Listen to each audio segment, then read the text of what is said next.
Novel کا نام ہے جانب بحرام بر سیم آصف، ایپیسوڈ نمبر 50۔ آج حنان کی سالگرہ تھی۔ زرخان نے بحرام ولا کے لان میں بچوں کے ساتھ مل کر سالگرہ کی ڈیکوریشن کی تھی، جبکہ آج بحرام حنان کو اس کے اسکول سے واپسی پر اپنے ساتھ خانزادہ اسپورٹس لے گیا تھا۔ عائشہ صبح ہی حنان کے سامنے بیماری کا بہانہ کرتی چھٹی کر کے بیٹھ گئی تھی۔ زرخان نے لان کے ایک کونے میں کیک کٹنگ ٹیبل رکھی تھی اور اس کے پچھلے حصے پر بلو وائٹ تھیم سے بیلون سجائے گئے تھے۔ ٹیبل کو بھی بلو وائٹ رنگ سے سجایا گیا تھا اور پورے لان کی زمین پر بھی جگہ جگہ بلو وائٹ بیلونز پڑے تھے۔ پوری ڈیکوریشن کرنے کے بعد زرخان اور بچے اندر لان میں آئے تو تالیہ اور مروہ نے انہیں نگٹس، چپس، کباب اور سموسے وغیرہ فرائی کر کے دیے۔ یہ سب کھانے کے بعد تقریباً 6 بجے کے قریب سب لوگ اٹھتے تیار ہونے گئے۔ آئزہ نے وائٹ رنگ کا جبکہ حوریہ نے بلو رنگ کا فیری سٹائل فراک پہنا تھا۔ سہیل نے بلو جینز کے اوپر وائٹ شرٹ اور بلو ویسٹ کوٹ پہنی تھی۔ زرخان نے بھی بلو جینز کے اوپر وائٹ شرٹ پہنی تھی۔ سب لوگ بلو وائٹ تھیم کے کپڑے پہنے نک سک سے تیار گزب ڈھا رہے تھے۔ زرخان آخری تیاریاں دیکھنے لان میں آیا تھا جب اس کا فون بجا تو اس نے فون کو جیب سے نکالتے کان کو لگایا۔ جی بھائی، میں بس تھوڑی دیر میں پہنچ جاؤں گا زرخان، سوری آفس میں کام کی وجہ سے لیٹ ہو گیا۔ کوئی بات نہیں بھائی، میں سمجھ گیا، آپ آ جاؤ، ہم سب تیار ہیں۔ زرخان فون کان کے ساتھ لگاتے بولا تو بحرام نے کوڈ ورڈز میں جواب دیا، جس پر زرخان مسکراتا فوراً جواب دے گیا اور پھر کال کاٹتا لان کے لائٹس بند کرتا اندر چلا گیا۔ ٹھیک 10 منٹ بعد بحرام کی گاڑی پورچ میں آ کر رکی تو لان میں اندھیرا دیکھتے حنان حیران ہوا۔ بھیا لان میں اندھیرا کیوں ہے؟ شاید آج کامران لائٹس آن کرنا بھول گیا۔ حنان کے سوال پر بحرام فوراً بولا تو حنان نے ہاں میں سر ہلایا، پھر وہ دونوں گاڑی سے نیچے اترے۔ کامران بھائی لان کی لائٹس تو آن کریں۔ جی حنان سر، میں ابھی کرتا ہوں۔ حنان وہ کر دے گا، تم آ جاؤ۔ گاڑی سے اترتے ہی حنان کامران کو دیکھتے بولا تو کامران نے فوراً جواب دیا۔ کامران کا جواب سنتے بھی حنان کو وہیں کھڑا دیکھ کر بحرام فوراً بولا تو حنان اپنا بیگ اٹھاتا اندر بڑھا، جبکہ اسے جاتے دیکھ کر کامران نے سکون کا سانس لیا۔ بحرام اور حنان جیسے ہی اندر آئے تو سب کو تیار دیکھتے زرخان اٹھتا ان کی طرف بڑھا۔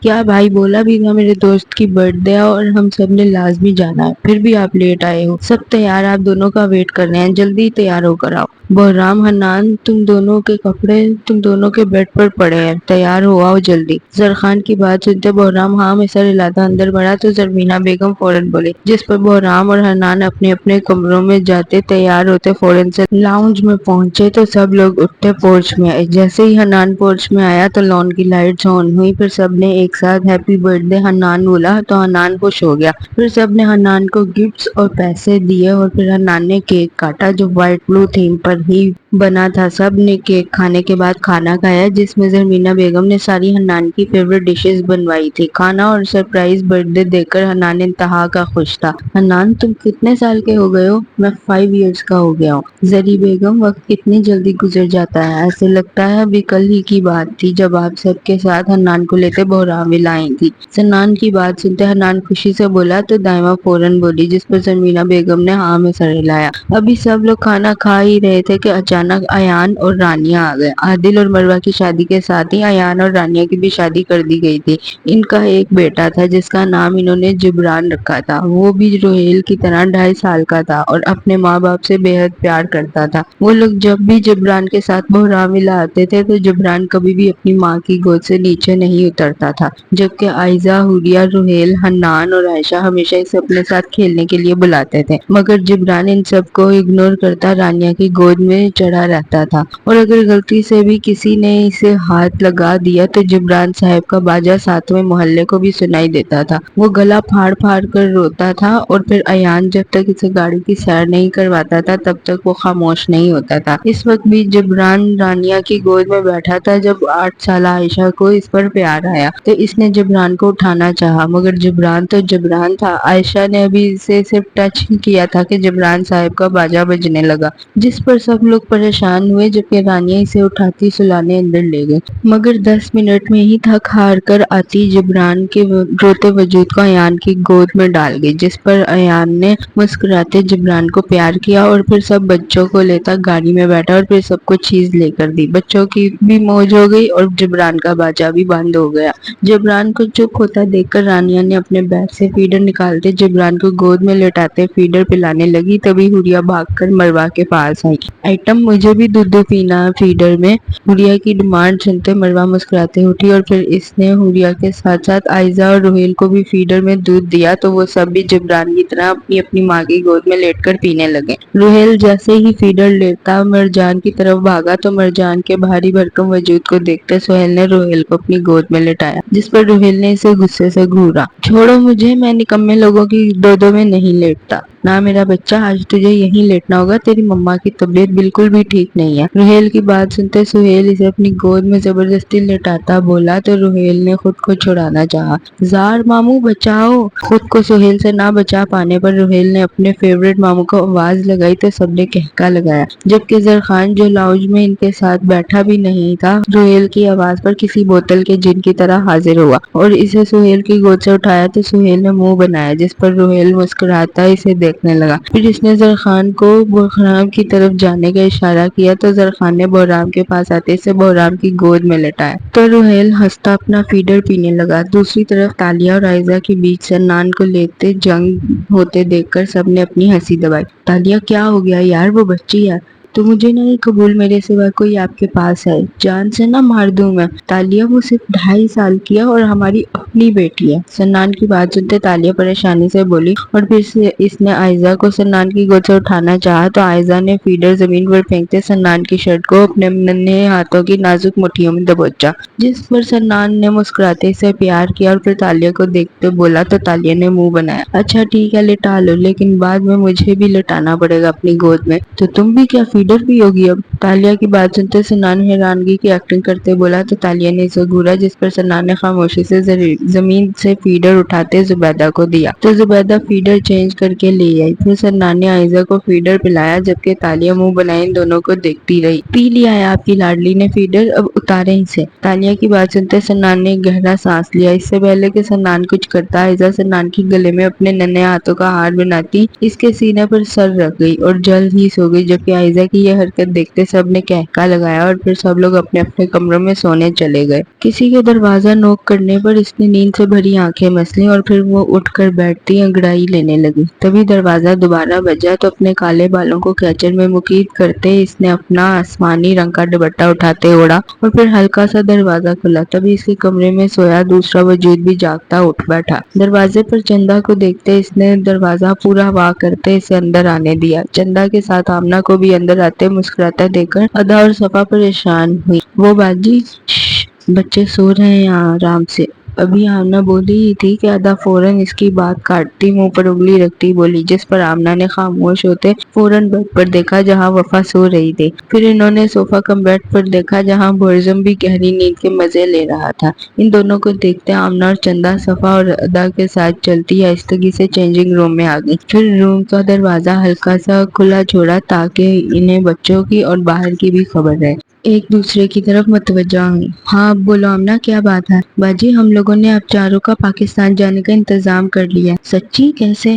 ادا کی بات سنتے آمنہ فوراً بولی تو صفا نے خوش ہوتے سوال داغا۔ وہ باجی کل آرین سر صبح میں اپنے پرائیویٹ جیٹ سے پاکستان جا رہے ہیں تو میرے شوہر نے ان کے پائلٹ سے بات کی ہے۔ وہ پائلٹ بھی وفا بی بی کی خراب طبیعت کو جانتا ہے اور یہ بھی جانتا ہے کہ آپ دونوں یہاں پر آرین سر کے پاس قید ہیں۔ وفا بی بی کی طبیعت کو لے کر وہ بھی بہت پریشان ہے۔ آخر کو ہمارا بچوں سے پیار جو اتنا ہے اور سچ ہے ہمارے سامنے پلے بڑے ہیں۔ جی میرے شوہر کے بات کرنے پر وہ پائلٹ مان گیا ہے اور کہہ رہا ہے کہ آج جب آرین سر کا اسے فون آئے گا کل کے لیے تو وہ اسے بول دے گا کہ جیٹ کی مرمت چل رہی ہے۔ فی الحال 2 ہفتوں تک جہاز کہیں بھی لے جانا خطرے سے خالی نہیں، اور آرین سر تو اپنی جان کی اتنی پرواہ کرتے ہیں وہ کبھی اس جہاز میں نہیں جائیں گے، اور آرین سر کا کل جانا ضروری بھی ہے انہوں نے بتایا ہمیں، تو وہ کسی طریقے سے چلے جائیں گے۔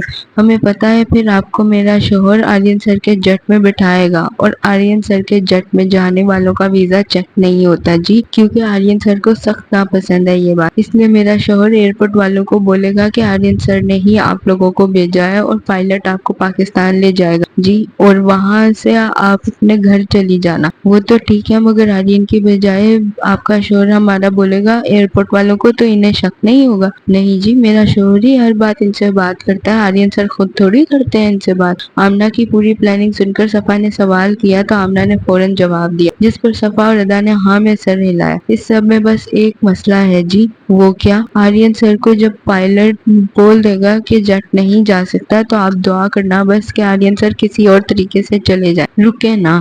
چندا کی بات سنتا ادا فوراً بولی تو چندا نے پریشانی سے جواب دیا، ٹھیک ہے ہم دعا کر سکتے ہیں، ابھی تم لوگ جاؤ، اس سے پہلے آرین اٹھ جائے۔ ادا کی بات سنتے چندا اور رامنا دونوں وہاں سے چلی گئی، جبکہ پیچھے صفا اور ادا وہاں سے بچنے کے لیے کی ایک نئی امید کے ساتھ پریشانی سے ادھر ادھر کمرے میں ٹہلتی اللہ سے ہر حال میں آرین کے چلے جانے کی دعا کرنے لگی۔ پھر کچھ دیر بعد وفا اٹھ گئی تو صفا نے اسے پیار سے گود میں بٹھاتے اس کا بخار چیک کیا جو اب کچھ نارمل تھا۔ پھر صفا نے اسے نہلاتے تیار کیا تو وفا بجھے دل کے ساتھ فریش ہوتی بیڈ پر بیٹھی۔ وفا کو بجھا بجھا دیکھ کر ادا اور صفا کچھ پریشان ہوئی۔ پھر صفا نے وفا کی جینز اور شرٹ نکالی اور پھر اس کے وجود سے ٹاول اتارنے لگی تو وفا کی نظر اپنے کپڑوں پر پڑی۔ مما مجھے وہ ریڈ والی اسکرٹ پہننی ہے۔ ہاں میرا بچہ، مما بھی پہناتی ہے۔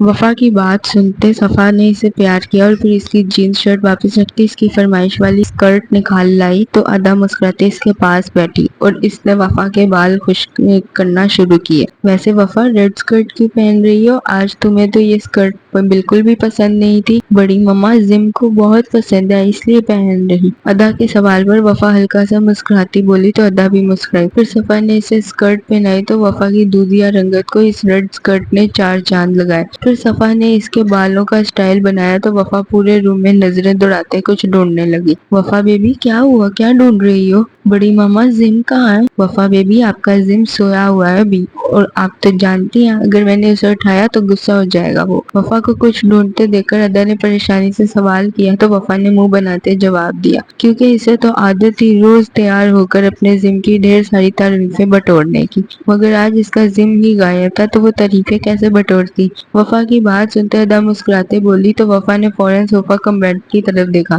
جہاں اس کا زم دنیا جہاں سے بیگانہ سویا پڑا تھا۔ برزم کو دیکھتے وفا کا منہ بنا جس پر صفا اور ادا دونوں نے ہنسی دبائی۔ بڑی ماما میں زم کو اٹھا دوں؟ اٹھا لو وفا بیبی، لیکن زم نے اگر ڈانٹا تو روتی میرے پاس نہ آنا۔ وفا کی بات سنتے ادا مسکراتے بولی تو صفا نے فوراً جواب دیا جس پر وفا کا منہ بنا۔ پھر اس نے اپنی ماں کو دیکھا، وہ صرف میرا زم ہے، آپ برزم کہو۔ ٹھیک ہے میڈم جی، سوری۔ وفا کے منہ بنا کر بولنے پر صفا مسکراتے بولی تو وفا بیڈ سے اترتی بھاگ کر برزم کے صوفہ کم بیڈ پر آئی۔ پھر اس نے صفا اور ادا کی طرف دیکھا جو مسکراتی اسے ہی دیکھ رہی تھی۔ زم زم اٹھے نا زم، وفا کی ہلکی آواز میں انتہائی پیار سے بولنے اور برزم کو ہلکا سا ہلانے پر ادا اور صفا نے اپنی ہنسی دبائی، جبکہ برزم جو پہلے سے ہی جاگ رہا تھا اور سونے کی ایکٹنگ کرتے وفا ادا اور صفا کی ساری باتیں سن چکا تھا، فوراً سے وفا کی ننھی سی گردن میں اپنا ننھا سا ہاتھ ڈالتے اسے اپنے ساتھ لٹا گیا، جبکہ برزم کی اس حرکت پر صفا اور ادا کا حیرانگی سے منہ کھلا، جبکہ وفا تو پریشان ہو گئی۔ اسے صفا اور ادا نے اچھے سے سمجھایا تھا کہ جب تک برزم اور اس کی شادی نہیں ہو جاتی وہ برزم کے ساتھ ایک ہی بیڈ پر نہ تو سو سکتی ہے اور نہ ہی لیٹ سکتی ہے، یہ اچھی بات نہیں ہوتی، جبکہ برزم جسے انتہائی انٹیلیجنٹ کہنا غلط نہ تھا، اسے یہ سب باتیں بتانے کی ضرورت نہیں تھی، وہ یہ سب باتیں بنا کہے بھی سمجھتا تھا، آخر پٹھان جو تھا کیسے نہ سمجھتا۔